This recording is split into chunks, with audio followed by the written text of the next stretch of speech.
I'm wondering if you feel comfortable enough to, can you share maybe an anecdote or a specific incident of a time when someone out of the blue was just overtly racist to you, like in an acute setting? How much time you got?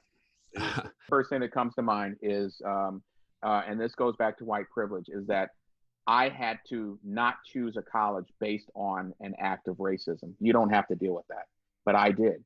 I went to visit the University of Indiana journalism conference. We're just touring the campus with the group, like people do, and it's near the edge of campus, and a pickup truck drives by, and of course, what do they yell? Niggers! In front of everybody, right? We're standing there, me and my buddy. That comes out at that moment. Yeah, I was stunned, but the first thing I thought was, well, I guess I can't go to this school.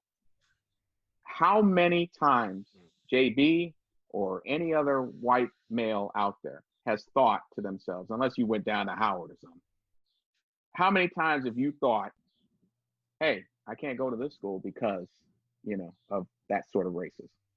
Yeah. You haven't. Yeah. And that was one of the telling moments for me, that I have to now choose not to go to a school because of the color of my skin. It's pretty powerful. Yeah, man. Yeah. Martin?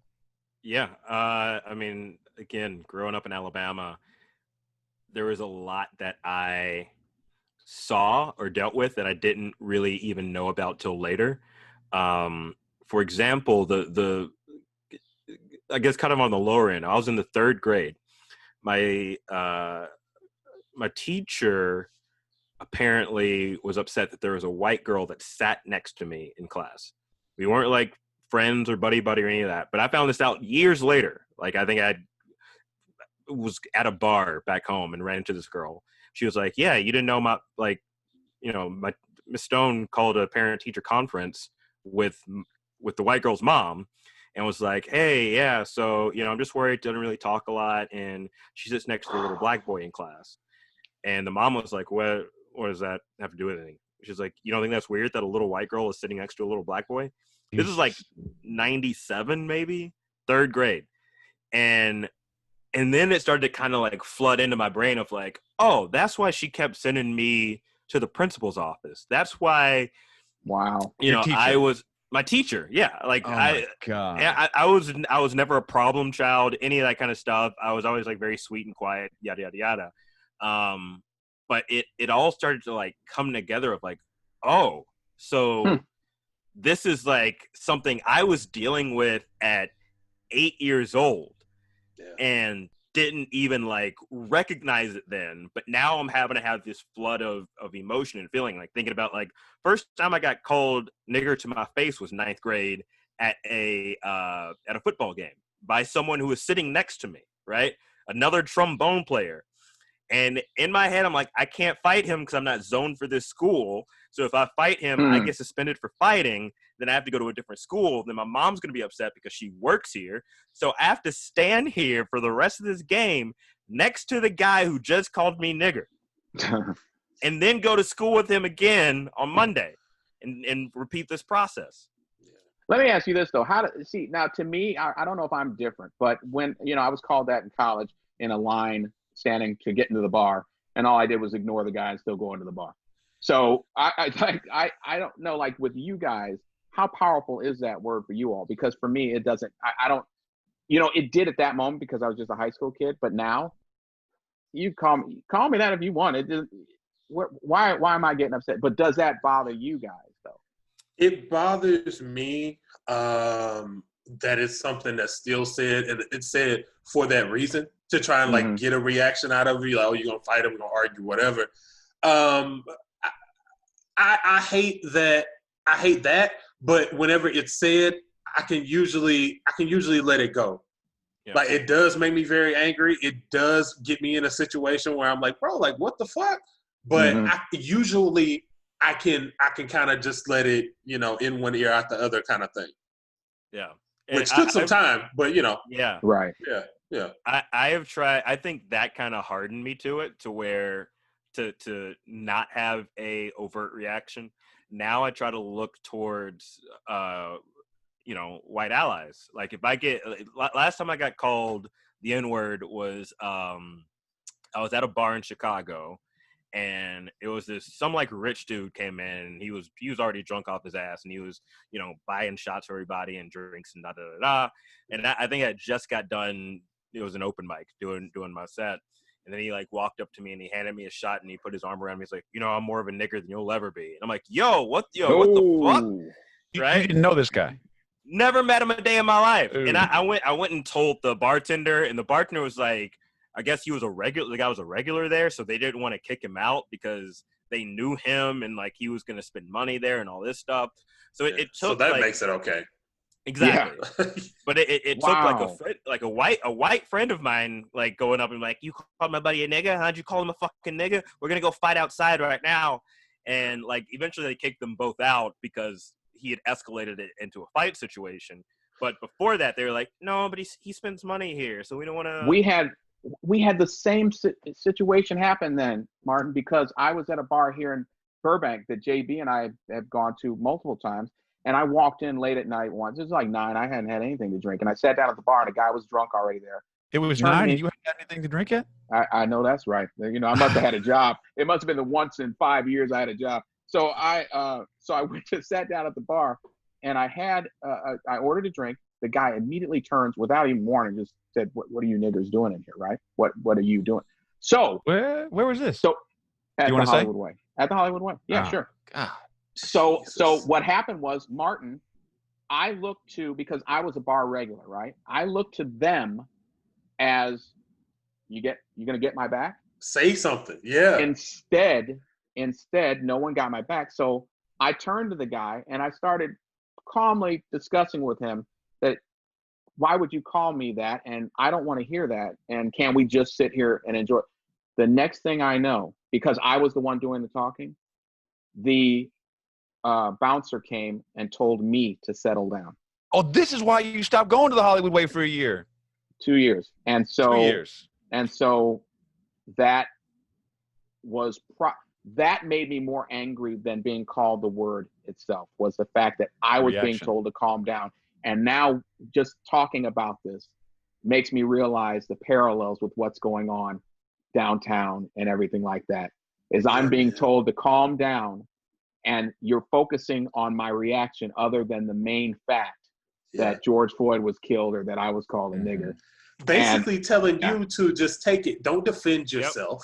Right. Like he said it fine. Just sit down and have a drink. Just right. Like, what do you expect us to do? Right. God, we know you. You're not a fighter, so just do what you do and sit here. We know that you're one of the good ones who doesn't get angry. And can we get you some tap shoes? Right. Yeah. Seriously. Right. Yeah. Right. I would say, like, that was it.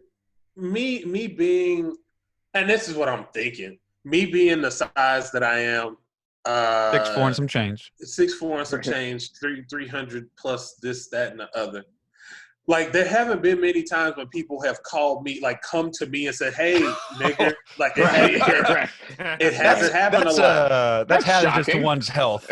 Yeah. Show the size of your hands real quick, George. I don't know if it, like, I don't know if it, like, this is a mouse. This is a mouse. So, anyway, it doesn't happen a lot. So usually with me, it's like if somebody says it, it's like, hey, like, nigga, like, no, you can't say that. You can't say that. Like, I mean, okay, yeah, I understand. Like, so. And why are you doing your JB impression? That's an impression I file under general white man. So that's but no, like, it's something that, like, I'll hear it. Or it's usually like, oh, wait, what did he say? Like, he didn't, like, it wasn't said to me. So, like, I would think, like, the things that have happened to me have more so been, like once it was me and my buddies were driving around, we're, like, maybe 19, like 18, 19. And we're literally, like, just driving around town. Humble, Texas, after 10:30, it ain't a lot to do. If you can't go to bars, it's nothing's really happened. So we're driving, we passed by our old high school, and there's a cop car behind us. And my buddy Datron, who's a police officer now, is driving. He's like he's like 5'9", 5'10", 240 at the time. My buddy Davon, who plays football at Rice University, is about 6'3", 300 pounds, and then me, like I said, 6'4" plus so this, that, and some other. strong dudes. Some strong, sturdy young gentlemen. Mm-hmm. We get pulled over. Davon's the first one to say, like, "Hey, Daytron, you didn't do nothing. Like, what's going on?" Like, I didn't think you did anything. Okay, cool. So cop pulls us over, and they're like, "Well, your vehicle fits the description of a vehicle that was in the area, and you were speeding." It's like, no, we weren't speeding, but all right.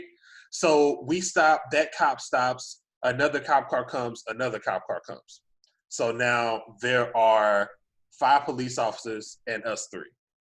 Oh, do you mind if we search the vehicle? Like, yeah, cool. This is Daytron's father's car.